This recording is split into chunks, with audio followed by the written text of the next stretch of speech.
I'm going to show you how to add an animation to an element in the Keynote app. First, we have to open up the app, and here we already have a document. From here, we just click on the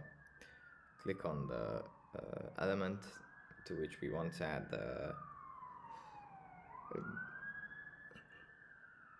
an animation. Here in the top row, we click on animation, animate. And here we have a few options: build in, action, and build out. Let's say build in. We click on add effect, and here we have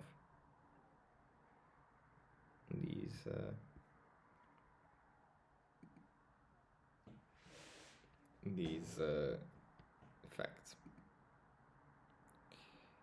And yeah, that's basically it for this video. I hope it was helpful for you guys, and I'll see you in the next one. Bye.